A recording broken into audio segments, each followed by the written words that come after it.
season 1, episode 2 of Sometimes We Talk About Yoga. And other shit. So today we are actually talking about yoga. Hence the reason that Randy and I are dressed in our yoga clothes, our yoga gear, our yoga tanks. So mad right now. No, I know. So we got to get into what this episode is really about. Yes. And so what it's about is the perfect pose, the perfect student. Are you good enough for yoga? Do you think you're not good enough for yoga? And there are so many people that feel like they cannot come to yoga because they're not flexible. They don't have the right body. They don't have the perfect posture. The perfect outfit. The perfect outfit. You know, maybe they feel like their belly hangs out, like my belly's like grippy and stretch marks and stuff on my belly. And it's just like everybody's not comfortable with that. They want to be this perfect student. So anyway, this conversation came about because I'm doing a yoga teacher training at a gym, and one of the students in there said, you know, am I doing this pose right? Is this the perfect pose? And then I made everybody just stop. I said, just stop. There is no perfect pose. There is no perfect pose. Every single person in class is going to look different. And if you go to class and you start to zoom around and look around the class, you're not focusing the yoga inside. Right. You're taking the yoga outside. Right. And one day I was taking a class and my teacher said, I didn't realize I was doing that to myself. I haven't practiced for years. And he goes, are you here for you? Or are you here for the person next to you? Oh, you were like showing off? I guess. I mean, and not that he came in my face and said that, but he said it in class. And it kicked, like it hit me in the stomach because I was watching people like, well, they're doing that. Okay, maybe I should do a handstand. Maybe I should do that. Maybe I should do this. And it like made me self-check myself like, why the fuck am I here? But everybody's different. Your different. Body is different. I know. If you guys were to see, we're sitting in a car, you can't even see. We're going to sit up so you can see us. But I'm 5'9". Yes. And Lisa is not. So they got to see us. So Randy's 5'9". I'm not. I'm definitely not. I'm not even 5 feet, to be honest with you. So I'm very little, and proportionally, it's weird. So, you know? But what I'm going to do in class is going to look so different than what you're going to do. That doesn't matter. You don't think that when you're in class. But my anatomy. But nobody in the class is thinking about anatomy. You think about anatomy. I think about anatomy. I teach anatomy. So I get ball, socket, joint, hip, same thing. Things are different. But when you're in a class, you just see all of these beautiful bodies of people, and it's intimidating. Very true. And so then you don't want to go to class. And that's what students have said that. And I just got a DM and a text just like, finally, thank you, for saying something or for sharing this to know that I'm okay. Can you share what your her last Instagram My post? last Instagram post, Lisa Hillary J. Yes, my last Instagram post. Shameless plug. But what it said was that, I was just in this pose for a regular pose. And I said, people are so concerned about how they show up to yoga. This is not about your perfect outfit. Yoga is not a religion. How you look. It is not how you look. Mm-hmm. You should be so into your practice that all you are doing is breathing it inside yourself. I could be practicing right next to Randy and it wouldn't even make a freaking difference. But people feel like I'm not flexible enough. I can't come to yoga. I don't know how to touch my toes. I don't know how to touch my toes. Mm-hmm. That's what they say. I'm too big for yoga. Mm-hmm. Do you know how many times I hear that? All the time. All the time. And then one of my girlfriends, she needs a new hip. She comes to class and she sits in a chair the whole time. And I love it. She'll get up and do what she can, but she doesn't come in there and try to compete. Shout out to her. You know who you are. Shout out to you. You know who you are. We love you. Yes. So Randy and I are here. We're stripped down. We're naked. That our bodies are not perfect. They are not. But we are perfectly made. I'm perfectly made. Yes. I know. But even like what I have on right now, this tank top and these shorts, like at the bottom of my belly, it's like gushy and stuff because of my kids. I've had 3 kids, 3 C-sections, right? And so people may think like, oh, she's so petite, so she doesn't have any fat. No, I do. Like, it's all like, we all got our shit. We all got our shit, right? Yeah. And so it's jiggly and it's stretch marky and it looked like a cat. So there's that song. I love it, and I'm a Beyonce stan. I'm Beehive. Okay. Okay. Right? Okay. Beehive. Well, there's a song called "Flaws and All," right? All right. So people look at people and they can't see the other person's flaws, right? But you can always point them out within yourself, and I can do that. And that is what perfection. The striving for perfection causes you to do is that you'll never be good enough, because perfect is this image in your mind, and then you're not going to be good enough. No. So can I share a story? Yeah. Usually Lisa's the storyteller. No, come with the stories. So I was doing some pictures with my cousin who's a photographer. Yes. Hey, Tay. And Hey, Tay. I kept saying, but I got to lose a couple more pounds. I got to lose a couple more pounds because I'm looking at Instagram and I'm looking at Facebook and I'm looking on the yoga journals. Yeah. And, you know, nobody seems to have that, right? I'm thick fit. Let's just be honest. Yeah, like, she's she's beautiful. I mean, I want y'all to see. Well, at the end of this, I'll span the camera down. I can't move the camera right now because it's propped up. The people listening on the podcast have to go to our YouTube channel they have just to see so they it. can you can see it and follow us on Instagram because she's making me take pictures. But she looks beautiful. I mean, and I love like her legs, her thighs, her breasts. You know, I force myself. Like I be lying when I go to Victoria's Secret. Like I'm a D. Well, you know? well, okay, so I appreciate that, right? Right. Thank you. Yeah. But the point is that I kept telling Taylor, I can't take pictures until I lose some weight, right? No. But I'm a yoga teacher. I'm supposed to be present in every moment. No matter what you are. Come to my breath because it's not about the physical. No, it's about the internal, and it's about my quest for my personal enlightenment, right? Which has nothing to freaking such a dope thing. Wait, that's so corny. For my personal, no, I felt like that was like a little tagline or something. That was great. So corny. Don't hashtag and steal our t-shirt ideas. We about to do that. But yeah, right? So I'm like worried about like her. I want her to trim shit. I want her to like Photoshop, and I want her like erase my blemishes and all that. And that's so dumb. But you know what drives us to that? What? Social media? Part of it. But we're programmed. We are programmed. No, we're totally programmed to pick ourselves apart. Every commercial is telling you what you don't have, what you need to be full, right? Every commercial, every whatever is telling you need this car, you need this shoe, you need this insurance, you need this blue pill, right? You need something so you can feel fulfilled. So you're never gonna be perfect until you have all of these things, right? It's just all bullshit. It's all bullshit. So can I tell you a story about Miles? Tell me a story.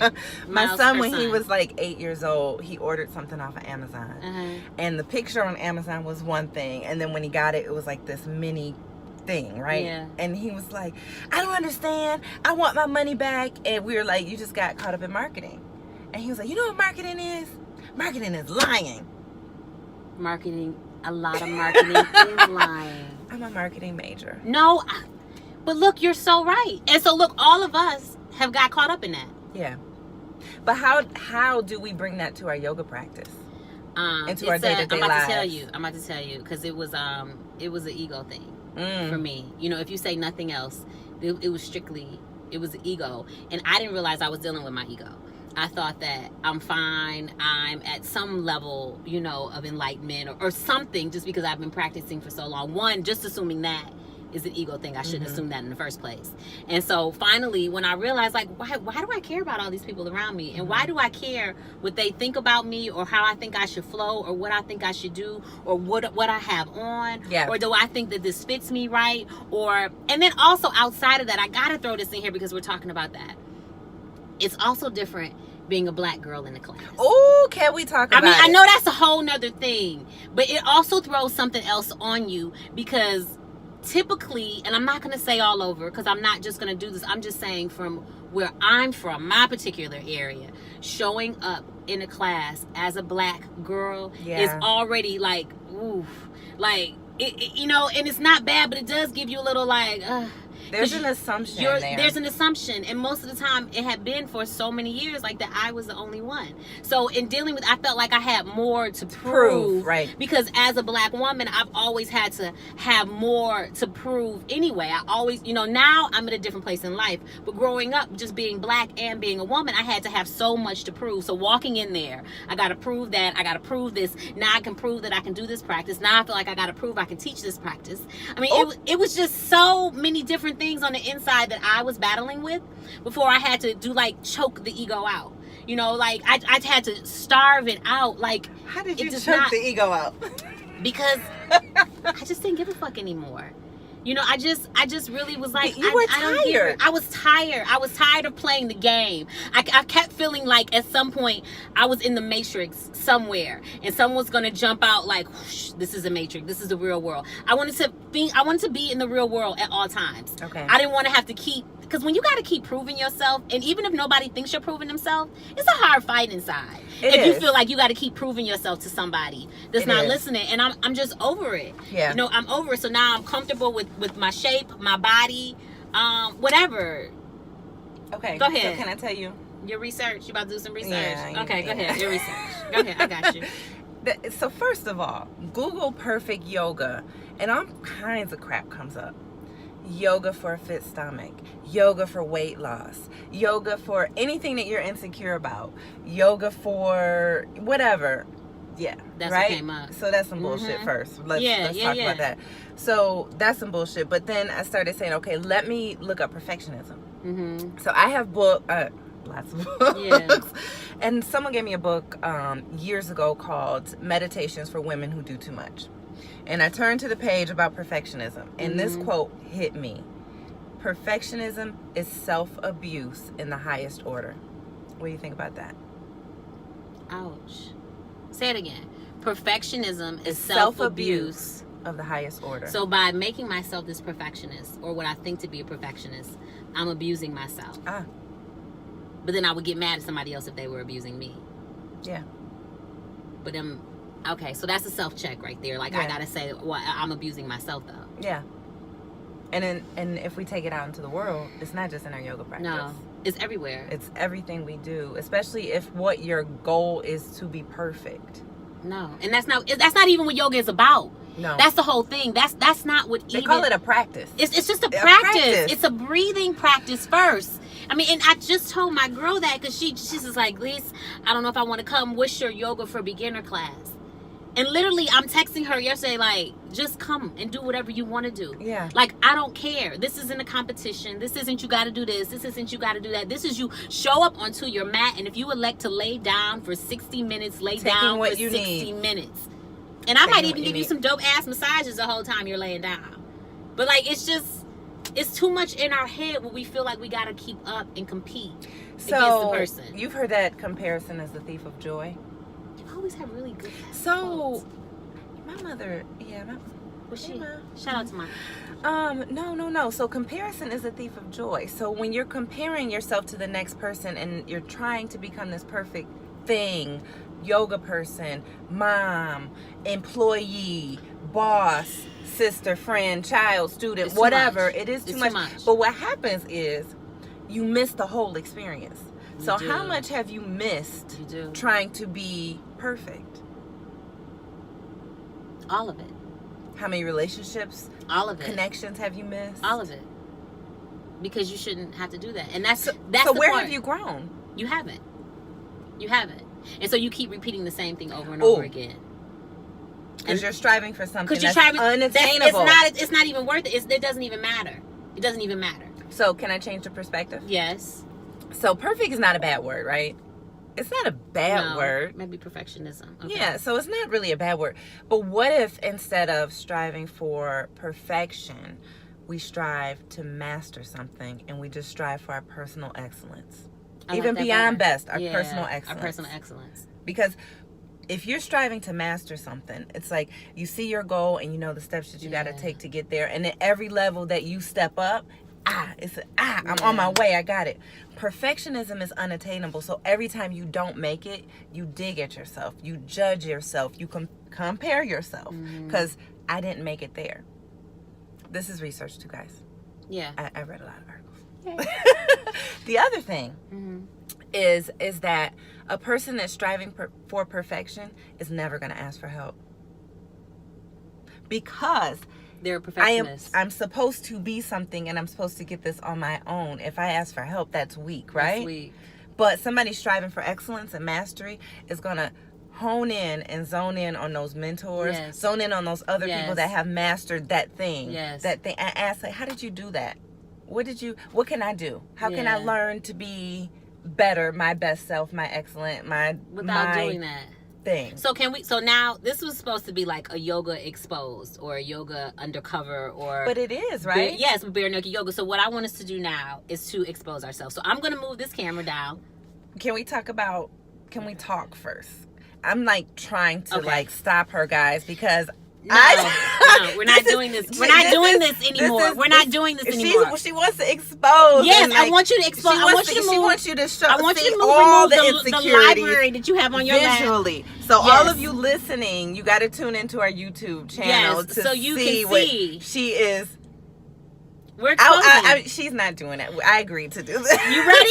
Okay, let's go. Okay, so I'm gonna cross my legs. Why are you gonna cross your legs? Because the thigh spread. Okay, look. So here is Randy. This is by Fit Chicks Active. Do you see how cute this is? Yes.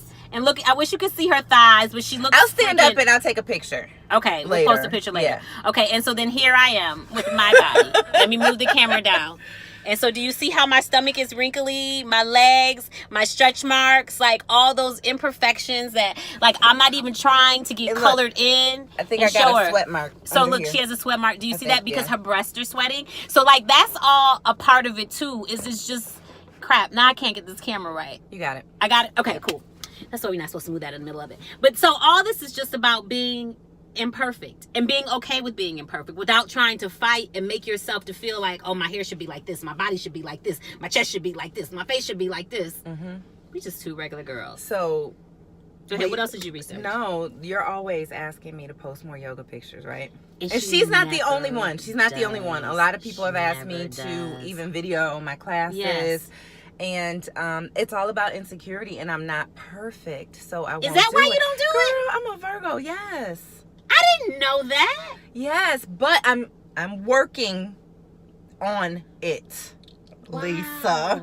Did you hear this? This is like group therapy that's going on right now. Wait a second. No, so you're gonna do it. Because I like it when who here exposes their body that we appreciate. We're in Detroit. Oh my God. So we love her. Yes.